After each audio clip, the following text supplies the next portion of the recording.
anak saya yang nomor 1 marah. Dia bilang gini, "Mama, aku tidak suka ya Mama jadi orang Islam." Saya tanya, "Kenapa?" "Mah, orang Islam itu orang jahat, Mah." "Kok kamu tahu orang Islam orang jahat?" "Mah, apa Mama nggak lihat Syekh Puji tukang kawin sama anak kecil? Itu kan jahat. Itu orang Islam, Mah." "Mama tahu teroris yang suka ngebom gereja itu juga orang Islam, Mah." "Aku nggak mau nanti Mama jadi jahat." Itu kata anak saya, Bu. Saya tidak marah karena memang itu yang terjadi Islam di Indonesia sebagian besar seperti itu, Bu. Coba saya katakan kepada anak saya namanya Noni, "Nih, Mama dulu juga beranggapan seperti itu, tapi itu di Indonesia. Yuk kita lihat di Amerika. Di Amerika sana banyak gerombolan-gerombolan perampok, disurvei nggak ada satupun orang Islamnya. Di Thailand sana banyak pelacur-pelacur jalanan, disurvei juga nggak ada orang Islamnya. Di Indonesia 99% rata-rata pembantu rumah tangga itu orang Islam. Tapi kita lihat di Mesir 100% majikan di Mesir itu orang Islam. Iya ya, Mah. Lah tapi kenapa, Mah? Orang Islam itu kalau masuk masjid kok ndadak copot sendal sepatu barang ngopo? Loh, saya bilang ke anak saya, orang Islam masuk masjid copot sendal dan sepatu, yang nyuruh itu Yesus.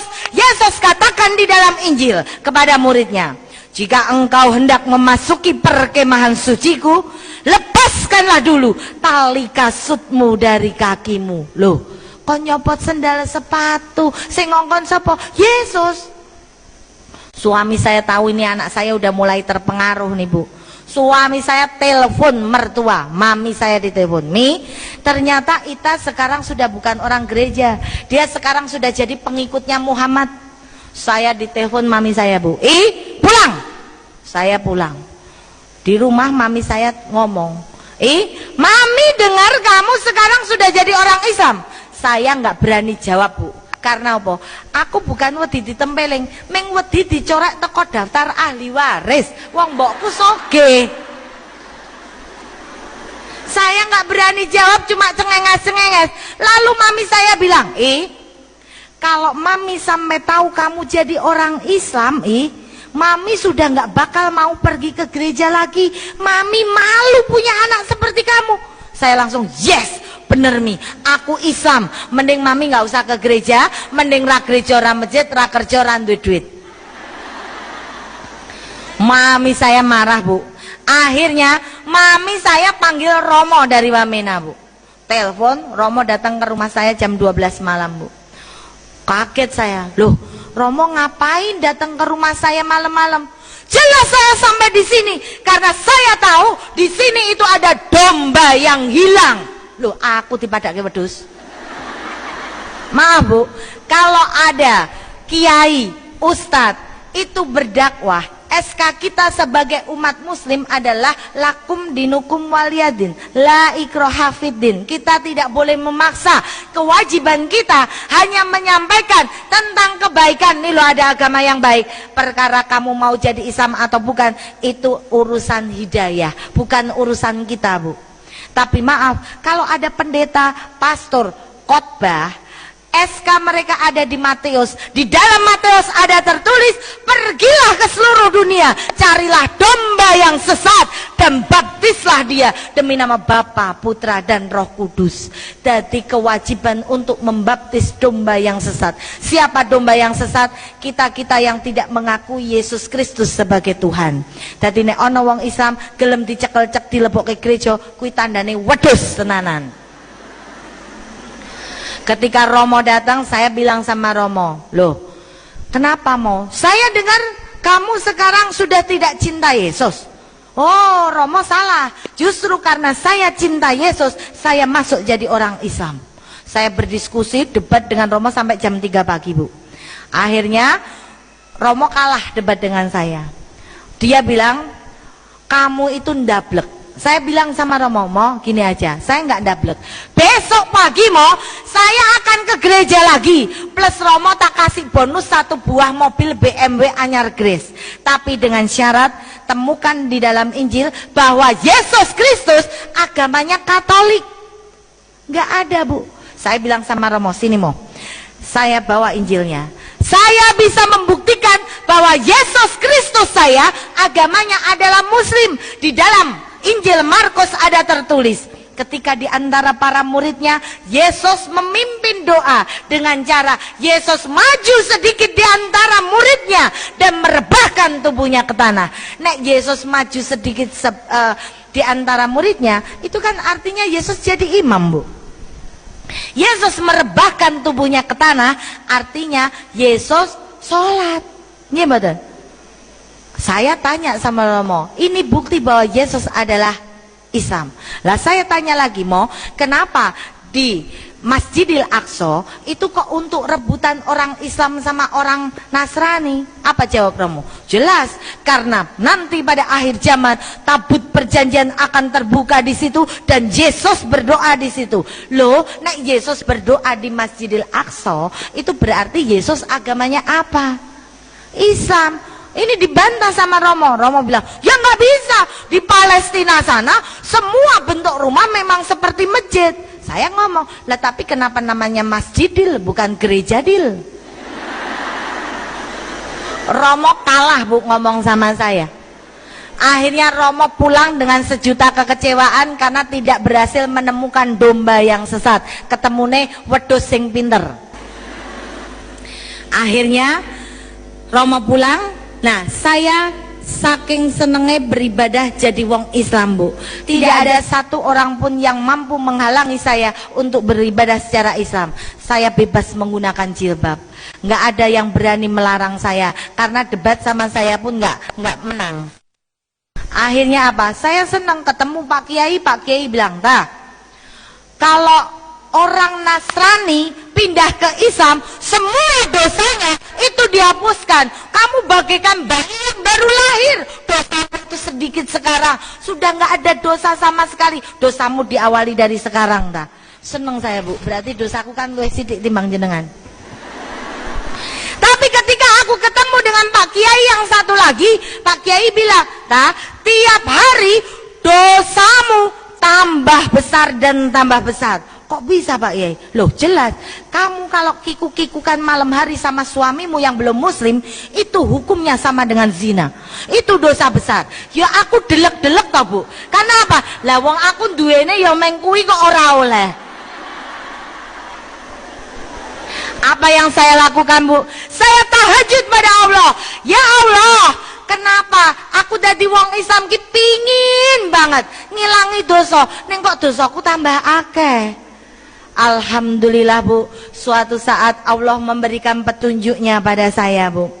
Suatu saat Allah menunjukkan kepada saya, suami saya berzina, selingkuh dengan pembantu saya, Bu. Hah? Kok iso? Wong ayune ngono kok bojone selingkuh? Makanya hati-hati bagi ibu-ibu sing ora patek ayu, bapak di rantai mawon. Jadikan bapak-bapak yang takwa tadi, takut istri tua gitu. Akhirnya, Bu, ketika saya tahu suami saya selingkuh berzina dengan pembantu saya, sekali saya maafkan, 2 kali saya anggap khilaf, 3 kali saya baru sadar bahwa ini adalah petunjuk dari Allah. Saya harus cerai dari suami saya. Saya minta cerai dari suami saya, Bu. Dan akhirnya suami saya bilang, kamu minta cerai sama aku nggak masalah, sing penting anak telu gowo kowe kabeh bondo gua aku. Saya sepakat, Bu. Saya tinggal seluruh harta benda saya hanya membawa 3 orang anak dengan uang 600.000. Saya kontrak di sebuah rumah di daerah Kutoarjo, Purworejo. Akhirnya anak saya pun belum mau jadi orang Islam, Bu. Mereka mesti menjadi aktivis gereja, tapi saya tetap berdakwah di jalan Islam. Saya tahajud nangis, rasane nelongso temen dadi wong Islam. Kok aku dadi wong Islam kok uripku malah tambah orang genah. Cerai karo bojo, disengit anak-anakku, dinengke wong tuaku, malah gelut karo adik-adikku. Sumpek rasanya, Bu. Tapi saya yakin di dalam hati bahwa ketika saya menomorsatukan Allah, insya Allah Allah akan menomorsatukan kepentingan dan kebutuhan kita. Saya tahajud dan tahajud, Bu. Alhamdulillah, Bu, zamannya Ayu Ting Ting, Bu, saya dipertemukan dengan Bujang Ting Ting. Sunat lagi, Bu. Makanya saya bisa bedain. Suami saya kan dulu nggak sunat, rasanya biasa. Begitu saya dapat yang sunat, kok rasanya tebek sekali dan maknyos tenan Bu. Itu makanya saya bisa cerita Bu. Alhamdulillah ketika saya ketemu dengan bujang ini, inilah awal dari anugerah terindah yang diberikan Allah kepada saya. Setelah saya lama bertahajud, saya nangis. Pada saat saya nangis, saya curhat sama Allah, kenapa hidupku seperti ini. Akhirnya ketika tahajud saya buka sebuah Al-Quran, saya membaca sebuah ayat di dalam Al-Quran yang artinya adalah, jangan kamu mengaku dirimu beriman jika Allah belum menguji kamu. Saya langsung dek, ini adalah ujian. Alhamdulillah akhirnya selang beberapa waktu saya dipertemukan dengan bujang ting-ting. Saya pun tanya sama bujangnya, lo kamu nggak rugi bujang kok pingin ngelamar rondo anak telu? Apa jawab bujang ini? Enggak, aku adalah laki-laki paling beruntung di dunia ini. Kenapa? Beli satu dapat 4. Itu jawabnya begitu. Alhamdulillah ketika saya menikah dengan bujang ini Bu, saya selalu sholat jamaah di masjid. Ketika saya jamaah di masjid, pulang sholawatan, masuk rumah dengan mengucapkan salam, ini ditonton oleh anak saya.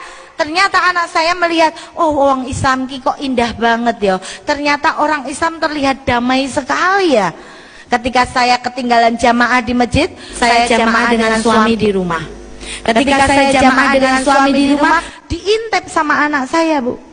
Begitu selesai sholat, anak saya bilang, Mah, ternyata wong Islam ki romantis ya Mah. Saya tanya kenapa? Loh, kalau mama sholat sama papi, itu kan aku ngintip Mah. Aku tahu ketika mama nengok kanan nggak ada orang, nengok kiri nggak ada orang, mama langsung cium tangannya papi kok. Nanti ketika papi cium tangannya mama, langsung mama cium tangan papi, papi kok langsung nyium batuknya mama. Hayo, ketahuan Mah. Ternyata orang Islam tuh romantis banget ya Mah. Coba kalau di Indonesia ini semua jadi orang Islam, tidak ada tingkat perceraian di Indonesia ini Mah. Semua keluarga menjadi keluarga yang sakinah mawadah warahmah dan barokah. Akhirnya Bu, saya tidak menanggapi, saya hanya tersenyum dengan sejuta harapan. Mudah-mudahan hidayah itu sampai kepada anak saya, karena saat itu anak saya masih ke gereja. Suatu saat saya pulang dari tempat kerja, anak saya 3 orang lari ngejar mobil saya Bu. Mama, tunggu dulu Mah, tunggu dulu. Kenapa? Mah, ini sudah 3:30 sore. Iya, kenapa? Mah, ayo Mah, antar aku ke pasar. Ngapain? Mah, beliin aku mukena Mah, beliin aku sajadah Mah. Nanti maghrib Mah, aku pingin sholat bareng Mama di masjid. Saya kaget Bu. Saya kaget. Saya tidak pernah memaksa anak saya menjadi orang Islam. Akhirnya saya belikan mukenah dan sajadah. Anak saya tanya, Mah, tapi kan aku belum tahu caranya orang Islam sholat gimana. Nggak usah belajar, pokoknya nanti kamu ke masjid ngelirik kanan kirimu, nek ngadek melu ngadek, jengking melu jengking, jakong melu jakong, beres. Gitu doang Mah jadi orang Islam. Iya, gampang ya Mah jadi orang Islam. Bener Bu. Begitu maghrib berkumandang, dia langsung lari ke masjid jejer teman-temannya. Sampingnya temennya kanan kiri, wes pokok men kelingan omongane mamai, lirik kanan kiri mesti bener. Betul. Ngadek melu ngadek, jengking melu jengking, jakong melu jakong. Selesai dari sholat komplain sama saya, Mama ini malu-maluin aku aja. Lah kenapa? Mama kan pesennya cuma lirik kanan kiri. Begitu lirik kanan kiri aku malah tambah bingung Mah. Lah kenapa? Lah waktu duduk itu samping kananku tangannya begini terus Mah. Samping kiriku tangannya muter-muter begini Mah. Nah yang bener yang mana Mah? Ya semua bener lah. Kamu tadi gimana? Aku tadi bingung tak kombinasi Mah. Kadang gini, kadang muter-muter. Ya nggak apa-apa. Inilah Bu, ini contoh kita sebagai orang tua, kita adalah mesin fotokopinya anak. Jangan berharap anak kita jadi soleh, soleha kalau kita sendiri tidak bisa memberi panutan yang baik bagi anak kita. Ketika saya pulang di rumah, saya deres Quran, anak saya melihat kok mama bisa baca Quran. Akhirnya dia bilang, Mbok aku dipanggilin bu guru Mah, aku kan juga pingin baca benang bundet kayak mamah gitu. Saya panggilkan Bu Nyai datang ke rumah belajar. Alhamdulillah Bu, 3 orang anak saya itu sekarang sudah khatam semua, alhamdulillah. Bahkan yang paling besar saat ini lulus SMP, dia malah bilang, "Mah, aku nanti mau sekolah di Pondok Madiun karena aku pingin hafid Quran, aku pingin hafal Quran." Mohon doanya ya Bu. Anak saya yang tadinya benci terhadap orang Islam menjadi senang dan cinta kepada orang Islam. Itulah kita tidak perlu memaksa, ora perlu jotosi balane dewe Bu. Yang penting kita tetap berdakwah bahwa Islam adalah yang baik dan benar. Saya yakin semua yang ada di sini adalah orang-orang Islam toh Bu. Nabinya siapa Bu? Nabi Muhammad. Lah, Ibu dulu milih nabinya dulu apa agamanya dulu Bu? Kalau dulu aku kan milih nabinya dulu, wong ganteng Bu. Jenengan milih agamanya dulu yang baik atau nabinya yang ganteng Bu? Hah? Nabi? Agama?